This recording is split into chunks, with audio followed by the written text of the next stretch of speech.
So the first time I met Trump, it was a little awkward. So in 2013, I was a tech sergeant in the United States Air Force, and I started an assignment working at the White House as part of the White House Communication Agency. And this agency is made up entirely of service members. So we have the Army and the Navy, the Air Force, the Marines, and even the Coast Guard was in there. So my role was to provide encrypted communication support to POTUS, VPOTUS, and the Secret Service. I also got to drive one of the vehicles in the president's motorcade, and I also got to travel around the world with the president to kind of set up this equipment at the different sites that we went to. And during my 11-year Air Force career, this was by far the best assignment I ever had. So with this assignment, you're promised what is known as a departure photo. So if you do your entire assignment there, you don't have any big screw-ups or do anything, shady during that time, then you get a photograph with the sitting president at the time, and if you have a spouse, you can bring them along. So they call that your departure photo. And this is kind of a big deal, especially in the military. So with the military culture, if you get an award, or get to meet, or get a picture with, let's say, a wing commander, that's so much more impressive than just a unit commander or a squadron commander. And there's a whole hierarchy to this. So if you get to meet a general, that's much more impressive than if you meet a lieutenant colonel or a captain. So getting to meet and a photograph with the sitting commander-in-chief, which is the president, that's the highest rank in the military that there is. That is the top of that chain of command. So it's typically a huge honor to get to meet a sitting president when you're in the military, especially get your photograph with them. So mid-2017, my assignment at the White House is coming to an end. And so obviously I worked mostly under Obama and then a few months under Trump. Now, Trump didn't do any of these departure photos at all for several months into his administration. I think it was 5 or 6 months before he did his first departure photo. So when we finally did get a chance to get a departure photo with him, there was quite a few other service members that same day getting their photos. Obama, on the other hand, used to do this every single month. Now, since this was Trump's kind of first session doing these photos with the service members, nobody really knew exactly how he was going to go about doing them. But they kind of prepped us by telling us how Obama would do them. And he would tell us, like, okay, you're going to go in there. Obama typically would chat with you and your spouse for a minute or two, kind of just some generic stuff. How was your assignment? Where are you heading to next? Thank you for your service. And then you get a photograph standing with Obama and your spouse. Typically, Obama has his arm like around your spouse.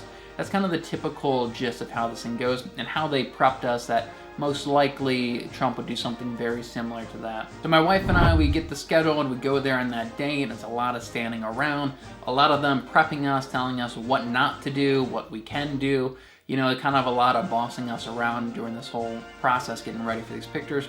So understandably, my wife was a little bit nervous kind of meeting the president in the Oval Office to get a picture with him.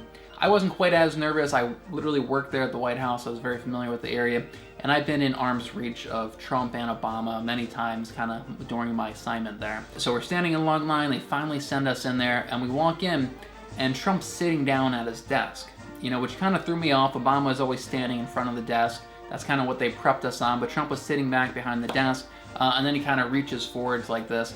So I had to go up to the desk, and this is the Resolute desk, kind of a famous desk, and it's pretty big. It's not a small desk at all.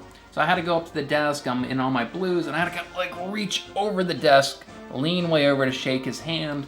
It was a pretty awkward just handshake, just kind of reaching like that. And then my wife had to do the same thing, kind of reach way over to shake Trump's hand. And then they kind of guided us around, and so he did speak to us, and then he said, hi. That's what he said to us. Then they kind of guided us around. And again, Trump's still sitting at this point. And he's way down here. And so it's Trump and then my wife and then me. My wife didn't know what to do because this is really awkward. You don't typically get a photograph with you standing and then somebody sitting way down here. So she didn't know what to do in this situation. So she kind of squatted down next to Trump and kind of leaned in. Because what else do you do in that situation? But, I'm in my blues, I got all my medals on and everything, I'm looking sharp to meet the president. So I'm not going to squat down in my blues like that. It is pretty awkward, so I kind of stood up there, my chest pumped out and everything, looking straight on. So we got this kind of awkward picture of Trump sitting, my wife kind of squatting next to him, and then me standing up in my blues. And it's just awkward. So we get the picture, they take snap, and this Trump says, thank you, and they kind of rush us out of there. So the entire thing probably took about 20 seconds or so.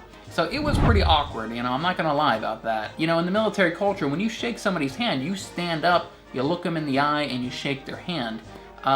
You know, you don't sit down and you shake somebody's hand. That's just very weird. We don't ever do that in the military. And really in this, our society in general, that's very uncommon to sit down when you're shaking somebody's hand like that. You definitely don't make them awkwardly reach over a table to shake your hand, and you definitely don't make their spouse awkwardly do that as well. You know, I mean, that's almost a sign of disrespect, honestly. You know, I felt like it's more like some kind of weird New York City power play when Trump's trying to negotiate a deal with somebody and like establish his authority. So I remember before Trump took office, a lot of people would say stuff like, you know, Trump is going to respect the troops, and Trump respects the military, and the military respects Trump. But I gotta be honest, after working in the White House for 4 years, both under Obama and under Trump, I don't see it. So there you have it, guys. That's my awkward Trump story.